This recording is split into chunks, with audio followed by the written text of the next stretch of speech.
Hi, and welcome to today's episode of Live Healthy Now. We have a great guest joining us today to explore something that I know is a challenge for many people. We're going to dig into the topic of boundaries when it comes to self-care. So I'm delighted to have Amanda McKinney with me today. Amanda is a coach on accidental entrepreneurship, which in itself I find very fascinating. And she also hosts her own podcast, the Unapologetic Entrepreneur Podcast. And she helps you to navigate self-doubt, which we all know is a big obstacle when it comes to strong health and well-being. And she helps you to get clear on your goals and definition of success so that you can build a life and business, if you're an entrepreneur, to help you thrive in business and in your life as well. So welcome to the podcast, Amanda. Thank you so much, Nicola, for having me. I am thrilled to be here. Yeah, it's really good to have you join us. I know we had a conversation recently and it's just so great to be able to connect. Obviously, you're over in the US and I'm here in England, and we're going to collaborate on your podcast as well, which is brilliant because I certainly became a bit of an accidental entrepreneur, shall we say. So it would be good to share my story as well with your community. Yeah, I can't wait to hear that story. Yeah. So I always start off, Amanda, by asking guests about their own favourite and most impactful healthy habit, if you'd like to tell us a bit about yours. I would love to share. So one of the things that has helped me the most in my life in terms of healthy habits is that I tested out something several years ago just to see if it would work. And I'm still doing it today. So it's been several years in the making and it worked really well. And it was telling myself and holding myself to the promise of moving my body for at least 10 minutes a day. And that was my rule, was 10 minutes. And a lot of people would say that's not enough, that's kind of silly. But the thing is I was like, I want it to be realistic. And I know that I can do something for 10 minutes. And for me, it's simply moving my body. So this could be, most of the time for me, it's yoga in the morning. So I get up and before my work day starts, I move my body through yoga at least 10 minutes. And most of the time it's more than 10 minutes, but my rule is 10. And so that is the thing that I've done. And I also try to take a walk in the afternoon. And sometimes the morning can get away from me and the afternoon walk counts as the 10 minutes. But ever since I declared this rule of 10 minutes a day, moving my body intentionally for 10 minutes, I've done it every single day.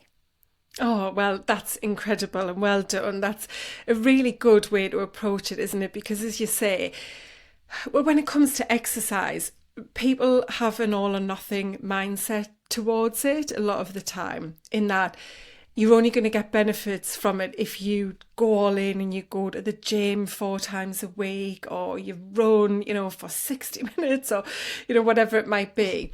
But you get benefit just from even 10 minutes, even if you were starting from zero, to do 10 minutes once in a week is better than doing nothing at all. But I love that you've got really intentional, as you said, about committing to that.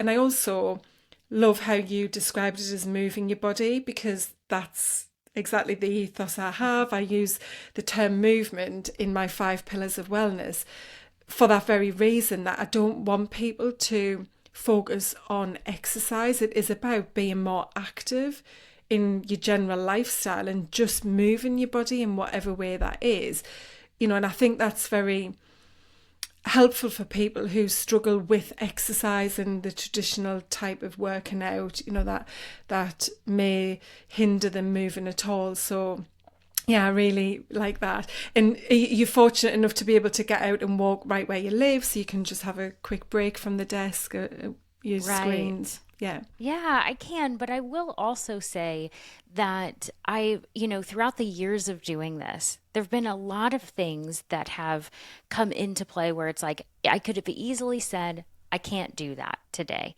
And there have been a handful of days that I haven't necessarily done the 10 minutes. And I say that because no one can be perfect at anything, but I mean, I would say I'm probably at a 99% rate. I mean, it's Yeah. really, really high.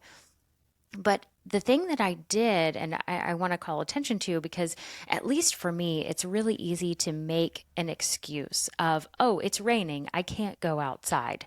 Well, on these days where I've said, I'm committing to this, I've walked around inside my house for 10 You're minutes. right.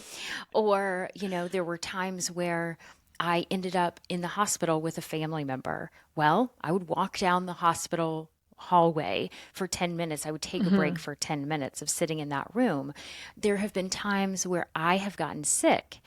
And so I thought, what could I do to move my body in some way? And I've done yoga in bed, stretching, different types of movement, simply because I wanted to make sure that I was moving my body in some way, in a way that would be helpful.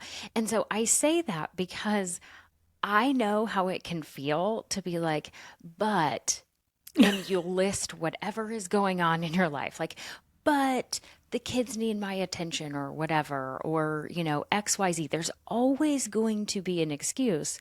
And part of what I did was just wondering, I wonder how I can figure this out. Ooh. And so each day, with whatever circumstance, with whatever barrier comes my way, it's been very interesting to see how can I figure out how to do 10 minutes of movement in a day. So I've made it kind of a game for myself almost. And I mean, I think it's been 3 years, if I'm remembering correctly. It's been several years, and I'm really consistent. Like I would say a 99% performance rate with my 10 minutes a day. And so for anyone who is really thinking, but I can't do that, I would really challenge yourself to push yourself to do something. Maybe it's not 10 minutes a day, maybe it's 2 minutes a day or one day a week. But what I did was I looked at the math, and I wish Yeah. I had the math in my mind, like, but I did the math and I said, if I move my body for 10 minutes every single day for 365 days in a year, how many minutes is that? And I think it was like 3,000 something, if I'm remembering right. And then I said, well, what if I went to one fitness class a week for 1 hour? And that was much less minutes per year than the 10 minutes a day. And so that's how I came up with it. And I was really inspired. And so I would encourage anyone to figure out what that looks like for you, and then really challenge yourself to not fall into the excuses, because it's so easy to do. And I'm saying it for myself. Like, it was very easy for me to catch when I was like, but I can't do it today. And I was thinking, that's how I slip. I need to figure this out. And now it's kind of a game. Yeah, and that's something which is proven scientifically to be very powerful. And a lot of people listening probably haven't heard the term gamification before. I know I was very new to it when I came into entrepreneurship. But yeah, creating little techniques like you've described, which make it almost competitive, because as humans, that's how our brains are wired and tick, isn't it? So we like that game, that competitiveness, even when it is with ourselves. And it's kind of, like the whole streaks thing that the young ones do on, is it TikTok, or my daughter's doing the new Be Real app, and every day, so it's that, achievement. And through the habit work that I do, things like this are what we incorporate into the methods and processes we implement to build new habits. But I think it also brings us nicely on to what I wanted to start with, Amanda, with exploring like why it's so important to know what success looks like for you. Because I think what you've described there in your approach to moving your body has been as a result of you understanding what you were trying to accomplish from it. It sounds like that, like Yeah. you had a definition of success for movement activity, which was, I want to do it and know why. And then you've come to the way you're going to do that through the 10 minutes a day. So yeah, obviously that's what you focus on to really help entrepreneurs get clear about. So, why does that matter so much? Oh gosh, this is a great question. And, part of the story that I kind of skipped over and didn't even mention about the 10 minutes a day is it really started when I was on a walk and I was thinking, I wonder if I can hold myself accountable to doing this and not tell anyone else. Because as a coach in the entrepreneur space, I really help people with accountability, because accountability is really hard to hold yourself to. It's very difficult. Most of us cannot do that. And so I simply was curious. I was like, I wonder, and it was on my birthday, and I said, I wonder if I can do this for a year, which is a freaking lofty goal. I don't know why I chose a year. I should have chose like 3 months or something. But I was like, I wonder if I can do this for a year and not tell anyone, because it's not so disruptive that people would notice. It's part of my day. No one's probably going to notice this. And I thought, I wonder if I can do this. And I went a really long time without telling anyone. I ended up telling my husband because there was a day that I was like, I need to I need to go on a walk, or I need to do something. And he was like, why are you pushing this so hard? And I was like, I've got to tell him. you know? And so I ended up telling him, but he was the only person who knew for an entire year. And I told him, don't ask me about it. Like, I don't want you to hold me accountable to this at all. I want to try and do this myself. And so that was part of what success looked like for me in that context. And I love that you're framing it in this way of like, what is success with whatever you're trying to do? Because if we know why we're trying to strive for something, and very specifically what success looks like, those two things make us so much more likely to actually achieve it. So if I had told myself, I want to move my body every day, what is success of that? Like, is getting up and brushing my teeth movement? That would be kind of fuzzy, right?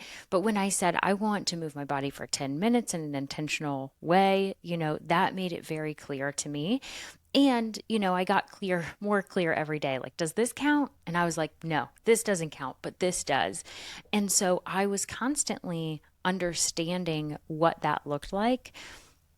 And so that was one example of how it manifested in my life, of that one goal.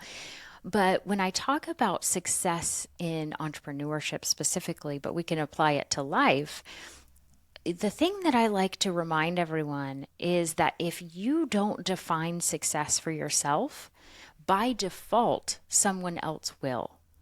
It will be like you won't even know it's happening. And this happened to me.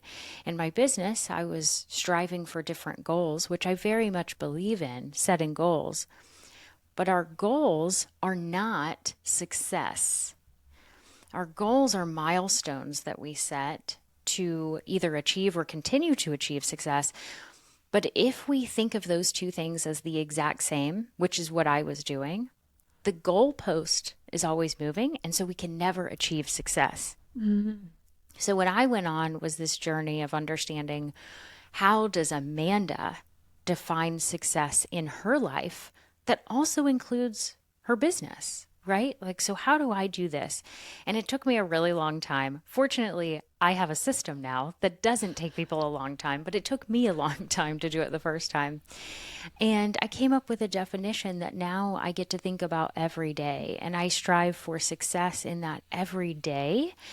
And it is remarkable how much it has helped my stress level, my just mindset in general, because speaking as an entrepreneur, there's always something new that we could be doing and chasing and reaching for another goal. And we can say that for life as well.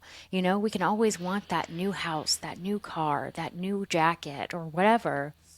But what is the feeling that we want? What is that feeling of success that we're after? And that tells us so much more about our definition of success. You framed that so nicely. I had a few aha moments as you were explaining that there, because I'm absolutely aligned with the way you've positioned it. I probably haven't ever explained it in that way, even to myself. I talk a lot about success. I deliver workshops on, building your self-worth to be successful. And I associate success with happiness. And to your point, many people focus on goals and think that when they achieve that goal, that equals success, which we're striving for success for happiness. So the goal Right. might be a new house or a new job or a holiday on a cruise or even maybe dropping a dress size or meeting a new partner. It could be anything. But often it's things, tangible, some things, isn't it? And you think, that's the goal I've got. It might even be the goal is to save X amount of money. And then when I've got that, then I'll feel successful Yes. and I'll feel happy. And maybe in your own mind, you don't use the word success as often. I think a lot of people use success when it comes to their business or career, but you're thinking of, I'll be happy when I've made X amount a month and I've got 5 new clients signed up this month or whatever that might be.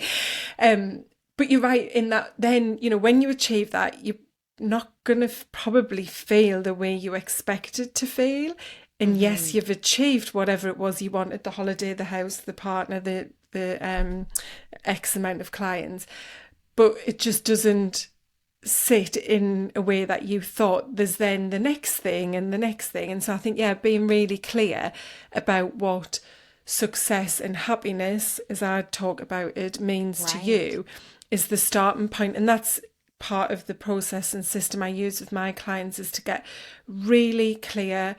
My first step is about clarity, to really be clear about what you want your life to look like, but more importantly, why you want it to feel like that. And so is there anything that kind of comes up frequently with clients when they do this, that surprises them, that, they have their own aha moment about success for them? Yeah. I think the first thing is most people have never thought to define it for themselves. Like when I first started really thinking about this, because I realized I had never defined it for myself. And in that moment, I was like, oh my gosh, I'm working with all these people. I've never asked them. And so I started simply asking people, what does success feel like for you? And no one had an answer. I interviewed so many people on the podcast for my book. I mean, I interviewed so many people, like probably 100 or so people over the course of a year. And oh my gosh, no one had an answer. Everyone had a long pause and then they would think about it and then they would say something. They would say whatever it was, like whatever was coming to their mind. The interesting part, as I was doing all of this research for over a year of success and how people think about it, was that as they kept talking, there was always a so that part of the sentence. So, very clearly, you've even alluded to this as well. If, like, someone says, I want the new house, to book this trip, whatever it is. And then it's asking, so that what? And so this is part of how I now teach this. And if anyone would like, there's a free resource on my website that walks through this step by step, because this is something I hope everyone does. I frame it in terms of entrepreneurship, but you can take it for your life as well. So that's at amandamckinney.com/forward slash success if you want that free resource. But I'll tell you what it is now. It's just a fun workbook that you can download if you want it. So you ask yourself, what are a few things that I want right now? I want to book that trip. I want to gain 3 clients this month. I want to lose 13 pounds, like whatever it is. And then you ask yourself, so that what? So that why? What am I really searching for? And you realize, oh, I want to book that trip because I want quality time with my partner. Well, okay, now you know what the ultimate way of success is Yeah. quality time with your partner. You can probably get that tomorrow if you block out some time and put your phone away and don't hang out with anyone else except for your partner, right? you can still take that trip. There's nothing wrong with the trip, but you can probably get to the success faster than what you think you can. You could equally book the trip, go on the trip, and not have quality time with your partner because you're busy doing other things. You're all on your phone. You're doing all this stuff. So you could book the trip thinking that that's what you want, but you actually wanted quality time, and you could miss the mark. But if you know why, the so that part of your sentence, you're so much more likely to get to success. So that's what I've seen come up over and over again. No one's answer is ever the same. And that's the beauty of it. So I don't see consistency with people's answers other than most people that I'm working with, we're talking about business. So they have a number. They'll say, I want to make $3,000 this month. And I'm like, fantastic. I love it. Absolutely go get it. I hope you make that and more. Why do you want the $3,000? And their answer is different. Everyone's answer is going to be different. But oftentimes it'll start with a number. It'll start with a trip. It'll start with a thing, the monetary thing usually. But if you ask yourself the so that, you'll get to the real answer. Yeah. And I find exactly the same with clients, that a lot of people start working with me and they come with their, I guess, definition of success. The goal they've got often is to lose weight or to eat healthier or to get fit, to be less stressed, which are all things I want people to, do to help themselves feel better if that's what they're struggling with. But then when we dive into it, as you say, the so that, I talk about the why, why do you want that? That isn't the goal. The weight loss isn't the goal. Right. The goal is that they actually want to like themselves. The goal is that they want to spend time with their friends because they've stopped doing that. The goal is that they want to go on holiday and actually switch off and not be constantly abusing themselves because they've decided that they aren't worthy enough, those kinds of things.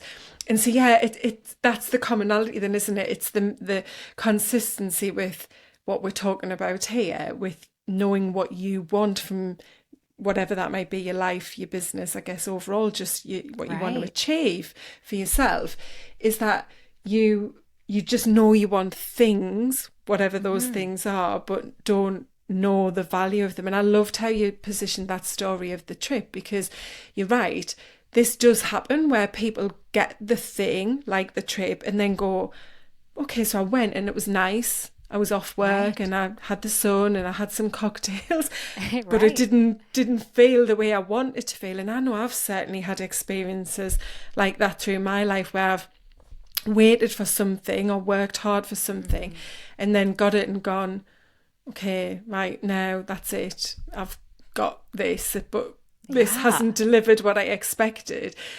But probably because I didn't even know clearly what it was I wanted.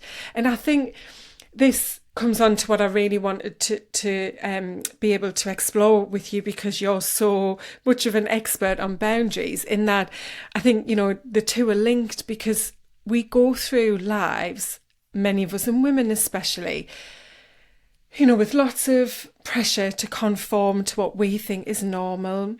Lots of, comparing ourselves to others and comparing our worth. And also, just this story that we've generally in Western culture anyway been led to believe is what equals a happy life. And that's to just do and just, keep going.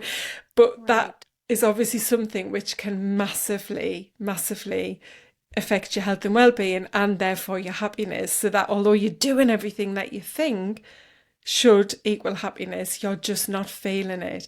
And so for anyone listening who isn't, again, familiar with that term boundaries, just maybe start, Amanda, with a bit of an intro into what we mean when we're talking about boundaries, and then the importance of that for your health and then your success. Right. It's really interesting. You introduced that and you said you're such an expert on boundaries. And it's so interesting. And I say this because someone may have heard this, right? Heard those words come out of your mouth and thought, oh, Amanda is a perfect example of boundaries. And I just want to say, like, I am a work in progress, my friend. Like I am learning right along with you with this. Me Now, I've too. done a lot of research on it. Yeah. And so I say that because I think it's so easy to look at people who have seemingly figured it out and think that it was always part of who they were. And I say this because there is an entire chapter in my book dedicated to boundaries. And in this chapter, I talk about one of the interviews that I had, which is with one of my best friends, and she's also an entrepreneur, and she is like the best with boundaries I've ever seen in my entire life. Like she is so good at them. And I was like, I know I want to interview you for this chapter of the book. And she said, of course. And so I talked to her, and I've known her for years now. And I said, well, when did you learn about boundaries? Because it seems like it comes so easy to you. And she starts laughing. And she says, it was definitely learned. I did not learn this as a child. I had to learn it as an adult. So I'm bringing this up to tell anyone who, if you're thinking about boundaries in any way and thinking I'm terrible at them or I don't know what they are, or whatever, like you're in a great spot and we can always get better with this. So boundaries, the way that I talk about boundaries is slightly different than what a lot of people talk about. So, and it's partly because of the lens that I'm using when I'm talking to entrepreneurs specifically, but again, this applies to life. But if you looked up boundaries on the internet and you were looking up definitions and books around them, most of the information that you're going to find is setting boundaries for yourself as it relates to other people. So let's say there's a toxic person in your life and you need to set the boundary. I cannot talk to them more than once a week because when I do, I feel like crap, right? Like you recognize about yourself, I can't do this. It's usually when most people are thinking about boundaries, it's very difficult. It's in a negative situation. And all of this is kind of heavy and negative to kind of put some generalizations around it. It becomes positive once you hold the boundary. However, I look at this slightly different. I like to reframe the idea of boundaries. And so when I was doing the research, I looked up what the definition is, examples of it, and the phrasing that I really held on to is limits that we set. So if you think about a fence around a yard, that is a physical boundary. So if you have a dog, you put a fence in your yard so that your dog can run around in that yard and not get out. So it keeps the dog safe. It also allows the dog to run around and be fun and not worry about anything outside that boundary. So it's freedom within a confined space. When we think about that for our lives, we can do the same thing. We set the boundary of whatever limit we need. Now, when I'm talking about it in terms of entrepreneurship, which you can apply to life as well, it's boundaries for ourselves, usually with ourselves. So an example that I always use is my phone, right? I have to set boundaries for myself. No one else can do this. No one else knows if I'm holding this boundary related to my phone, because what I found was I would get distracted. I'm an entrepreneur. I don't have a boss telling me what to do and when to do it. I am the boss telling myself what to do and when to do it. And so that's easy to be like, I don't really need to do that today. Like I'm not going to get fired. So I found that I was really getting distracted with my phone. So now I have boundaries for myself in order to reach the success I want with my phone. I flip the phone over. It's on airplane mode. I'm not seeing it. It's in another room. Like there's different times of the day. Like right now, you and me are on this podcast interview, and I want to 100% be in this space. Like, this is the limit that I'm in. And so my phone's on airplane mode. No one can call me right now. Like, no one can reach me right now because I am with you and this is important. So being present is part of my definition of success. I always want to be present with the person who I am with. And so setting a boundary of putting my phone on airplane mode allows me to achieve success. So that's how I look at boundaries. That's slightly different than others, but really boundaries come down to like, what do you need? What boundaries do you need specifically for yourself? Because that's what I needed the most of. Like, I can set boundaries for other people all day, but oftentimes it doesn't help me achieve success in my business. That's when I need boundaries for myself. Yeah, that's a great definition. And, the reason why I wanted to explore boundaries when it comes to health and well-being is that, even in that example you use with your phone, there are so many things that we do without thinking about back to the success, where we're trying to get to, how we want to feel, what matters to us, all of those things that we don't realise are having a negative impact on us, on our well-being in lots of different ways. And often they're also impacting the results, those things we're trying to get after, to feel happy and successful. And so, that's also then going to impact our health and well-being when we aren't, living in alignment with what matters to us and what we're trying to achieve and so on. And I think for many people, we've been brought up to understand that no means something very negative, and that it's something that you use maybe in not necessarily an aggressive, but in a manner that I don't know what the word is, that it's quite abrupt almost, and it can be damaging. Like no, that it's a negative thing. If it is someone on the other side, or even yourself, it's going to have a bit of a derogatory kind of effect. And I think, especially again for women, no is something that we were often brought up to think we shouldn't be strong enough to use. That does that make sense? That I think we're challenged with that. And so when it comes to boundaries, it's really challenging for us, to be able to say, even if it's to ourselves, no, I haven't got time to do that, or no, that isn't actually something that's going to help me achieve the thing I am trying to achieve. Do you find that that's something the people you work with do struggle with, using no? Oh, yes. Yeah. Every day. And I work with mainly females as well. And so it is such a struggle. Most of the people that I work with are females, or right? I do work with males as well, but a lot of them are parents. Mm-hmm. And I don't know what it is, but something really changes significantly when you have kids, and all of a sudden it's like, but I can't say no to the kids' needs or whatever, which of course you want to take care of everyone's needs, like food and shelter and these types of things.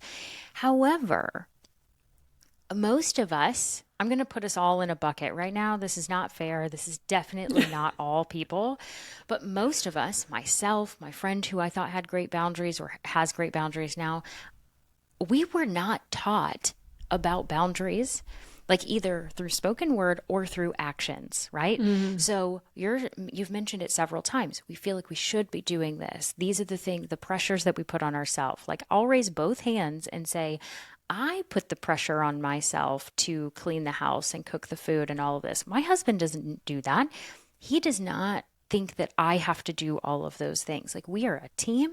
He is so supportive. However, my brain, because I witnessed it growing up, thinks that's what I have to do. That's what I should be doing. Here's the thing. If we want to break the cycle so that our kids see boundaries in place, we have to hold them with the kids. And that's the thing that I don't see happening. And I talk about all the time because I have such a blessing of seeing people's behind the scenes when I'm working with them. And they're like, but Amanda, the kids have this and this. And I'm like, I get it. I totally get it. But are you telling me that you think it's bad for your kids to see you block 2 hours and get work done?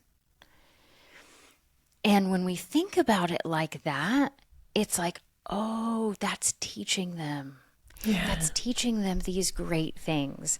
And I'm not a parenting expert. I am a step parent, so I need to give all like the clarification with this. Like, I'm not a parenting expert in any way, shape, or form. But it's the how many times I've heard adults, same age range as me, say, I didn't grow up learning this. And the only way to break that cycle is to show with actions what a boundary looks like, what a healthy boundary looks like. That includes saying no. So you're talking about how we feel so guilty. You didn't use that word, but I'm going to. We feel guilty saying no. Well, it's because we were shown that growing up. We were shown that when you say no, it's not good, or someone got mad or whatever. And what we need to think about, at least what's helped me, and again, I am like people pleaser number one, that I have been breaking this habit for a long time. So I'm coming at it from experience. Whenever we say yes to something, anything, if someone says, do you want to have lunch with me today? If someone says, do you want to go on this trip? If someone says, can you take me on as a client?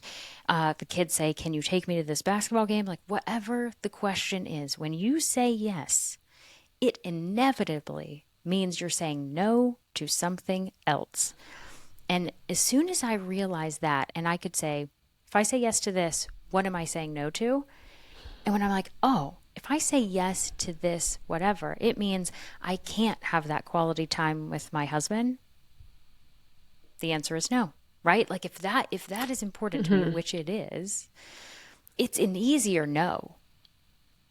And the other thing, I feel like I'm sharing a lot. Please feel free to interrupt. But the other thing about no that has been really helpful for me as a people pleaser who really struggles with it is when I say no to someone, I feel like I have to explain. I can't do that because I have a doctor's appointment at a different street, and it'll take too long to get there. And I'll like tell a whole story about why I need to say no. And that's not what we have to do. And so what I typically will do is, like, if it's an email, if it's a text message, I'll write it out and I'll say, no, I can't do this, blah, blah, blah, blah, blah. And then I delete the whole story and say, no, my schedule does not allow for this. Or you don't have to tell the story about why. It's okay just to say no. Yeah, and that's such a good point as well. And again, that comes down to our conditioning, doesn't it? You know, that guilt that we carry over saying no. And I love the way you've positioned when you say yes to something, you say no to something else, because that's something I think, when you become a coach, you become aware of. But up until that point, we're the same. We've gone through life like that. And I think I did quite a lot of, like leadership development work when I was at Nike, and we did touch on things like this. And what you said at the end there about the justification, that was something that I started to get very intentional about not doing, especially when I was a manager or coaching people, because I would give a reason why. Especially when you had something difficult to deliver, you'd say, I've noticed that this has happened, for example, and I want you to do this. And then you'd say, oh, because, the team needs this, or because the business is expecting this result, or, because I'm struggling as a manager. And you'd put something on the end. But what that does is it actually dilutes the message that you're trying to give. And so but then what you add on means that evaporates, and actually the impact isn't what you needed it to be. And I know you did have this program in the US. I don't know if you remember it, Super Nanny, where she used to come in. She was British, actually. Oh and yes, she yes, was, yes. yeah, and so she was, this was quite a few years ago, and she'd come into these families with troublesome kids and where the parents were literally tearing the hair out, and it was very interesting to watch. And I think the methodology she applied with kids as a nanny and for parents is the same as what we can benefit from with ourselves or with our work, or if we are managing or leading, coaching people, in that you just say, you deliver it, and then you stop. That's it, and I guess it's the same approach with yourself is, you just Yes. say, like you did, I'm going to move my body 10 minutes every day because this is why Right. I want to do it. And then that's it. Period. It's the decision's made, you're clear on it.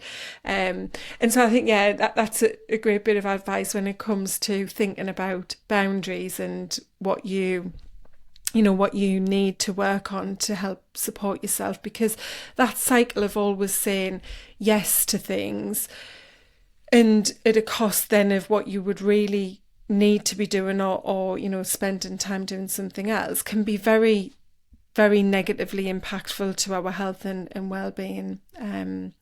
So yeah, Absolutely. just kind of as we start to wrap up, Amanda, with the boundaries piece, is there anything that you would give someone advice on, if they are really struggling and they know that they're just constantly, might not even be the word yes, but they are just doing, that it's just, whether it's, in their work, in their home life, with their kids, with themselves. Because I think, maybe just to go off on a bit of a tangent before you answer, but, with ourselves, we can, I think, overlook how much we're giving ourselves that isn't adding any value to any of our life, and like, do we really need to be on social media? Do we really need to watch Netflix? Or do we really need to, I don't know, always skip our lunch or sit down eating our lunch whilst we still work at the screen, or, just any of those kinds of things? I think we don't realise that they're yes, no decisions, aren't there? And their boundaries as well. A boundary that I've put in place this year has been not to look at my phone before I go to bed, and not to pick it up and scroll through it on a morning. And, I think we can easily overlook those yes, no decisions and actions that are just regular parts of life, but aren't supportive of the things that we want to try and achieve and get from our lives. So yeah, any tips that you've got to share would be really welcome. Yeah. So two things are coming up. And the first one you have said, and you just said so wonderfully, is pausing and asking yourself before just responding. And I am so guilty of this so frequently. I'm getting better about it. But for example, it's easier if you're getting an email. So let's take it from there first. So if you get an email requesting you to do something, right? Whether it's work related, personal, etc. And it's not like, I think it's different if it's like your best friend and they're like, hey, do you want to have lunch tomorrow? And you're like, absolutely, yes, it fits in the schedule. Like, you can make that decision really quickly. It's like, yes, I want to do that. It fits in my schedule, move forward. If there's any hesitation at all, any at all, give yourself 24 hours. Don't make the decision in the emotional moment of, I feel like I have to say yes to this. Pause for long enough to think about, what, if I say yes to this, what am I saying no to? Simply allowing yourself that space. Now, sometimes someone's asking something in person and you don't really have that amount of time, or you don't feel in that moment you have that amount of time. My suggestion is, whenever possible, you say, thank you so much for that invitation. I need to check with my schedule and a few other things. I'll get back to you tomorrow. Giving yourself that 24-hour window so that you're not making an emotional decision. If you're at your job and your boss is asking you to do something and you've got a situation, like, that could be a little more tricky depending on the boss and the situation. But even then, like, because I had to learn this in the corporate world as well, which I did not do as well. But if I entered into the corporate world today, I know I would do better with this. Because the reality is, your boss wants you to do well. Like, because if you don't do well, they don't look good. That's the answer to that, right? Like, because everything goes up. And so they want you to do well. And so if your boss says, I need you to do this project, whatever the project is, and you're like, well, crap, I have to say yes to this, you say, okay, but this project will now be on the back burner. Just so you know, I'll take this and I'll run with it, but this other thing I can't finish at the same time. And so you're saying yes to the thing that they're asking you to do because you can't say no sometimes to your boss or whatever, but telling them, by the way, I'm saying yes to this, but I have to say no to this other thing. You can then help yourself as the employee in such a great way. Now, if you happen to be the boss, start approaching it like this. When you have an employee and you say, hey, I really need this done. I really need this done. It came from above. I'm so sorry. I know this is derailing your day. I need this done. However, let me know what else had to fall off your plate, or just know that I understand that you can't get the other things done. Like simply acknowledging that as the boss would be super helpful. Again, it's showing how you can honor a boundary. So pausing would be the first thing that I would say, and that would be probably the most impactful thing you could do. The other thing that I would say as a reminder, and it's not tactical, it's just a reminder, is that your boundaries will change with the seasons of your life. So you may have a boundary right now that's time related. So you've got just a ton of things on your calendar because you've got kids and a spouse and your own stuff, and you've got a lot. In a year or two, things are going to look different. Your boundaries will then change as well. So if you're feeling like, oh my gosh, I can't do this forever, like this, I can't set this boundary forever. Like, it doesn't have to be forever. Yeah. I think we need to give ourselves that break of like, when you say something, it doesn't mean it has to be forever. It's just in this season of life, for whatever reason, you need this boundary, and that's okay.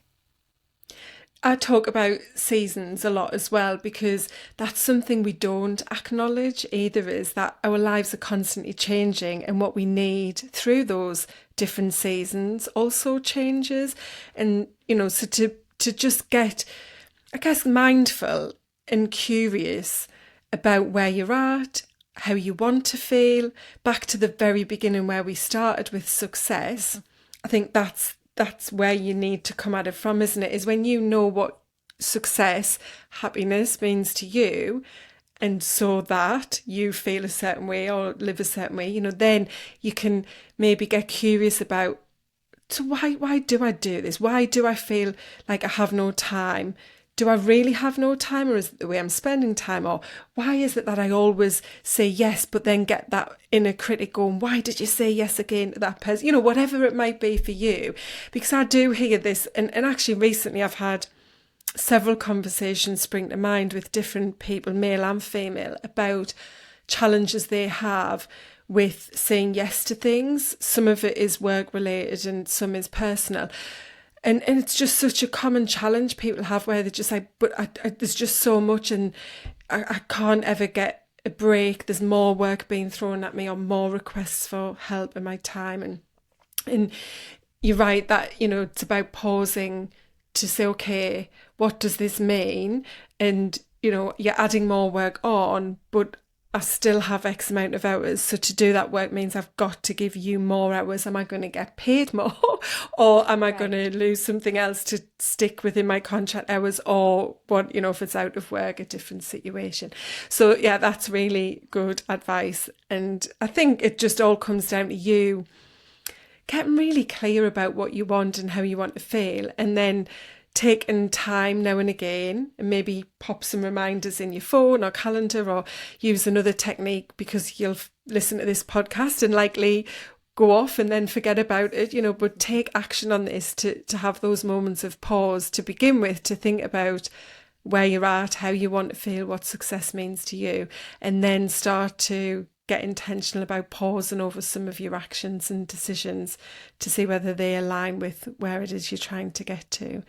So yeah, I really enjoyed this, Amanda. It's I could talk for ages about it, especially I think with us both having corporate backgrounds, we're very familiar with this kind of stuff. It's obviously something, especially, in a work environment, people just struggle with, and it's causing such stress and overwhelm, isn't it? It's trying to constantly bring more balls into the juggling act is just not feasible. And the reality is that's where many people are at. You're not dropping any balls, you're just putting more in and trying to move faster and faster and feeling the pressure more and more. So, I know you've got your book coming out as well very soon, which is exciting. I can't wait to see and read that, because it sounds like there's going to be some jam-packed, moments and tips in there about boundaries. But yeah, if you want to share with everybody where they can connect with you and find out more, and I'll put everything into the show notes as well. Thank you so much. So everything you can find about me can be found on my website, which is amandamckinney.com. And you can learn more about the book and the success, defining your success, like that free resources there as well. And my book is called Why Not You? An Accidental Entrepreneur's Guide to Success. And so it is for people who are stumbling into entrepreneurship. However, I would also say, you might have to change some of the examples a little bit, but if you're not an entrepreneur, if you're a leader in a company, anything like, you could still apply all of those lessons to yourself if you're interested. But it is focused on entrepreneurship. But I'm so excited to get this book into the world. It will officially hit the shelves and the digital shelves in June of 2023. So whenever this recording is going live, you should be able to find it. And again, everything's at my website at amandamckinney.com. Yeah, brilliant. So this podcast should be out before the book comes out. So yeah, if anyone's interested, be able to find it. And that's so exciting that you have a book. It's on my vision board. I've done a book proposal. Yay! I probably need to update it a little bit, but it's definitely on my big dream and goal list. So yeah, I'm very excited for you, because that's going to be a brilliant moment to see your book there in print and know that people are taking so much from it. So I wish you lots of luck with the book launch, and hopefully have lots of fun as well, launching and connecting with different people. So yeah, thanks, Amanda. I've really appreciated your time and loved chatting with you. Thank you so much. You're welcome.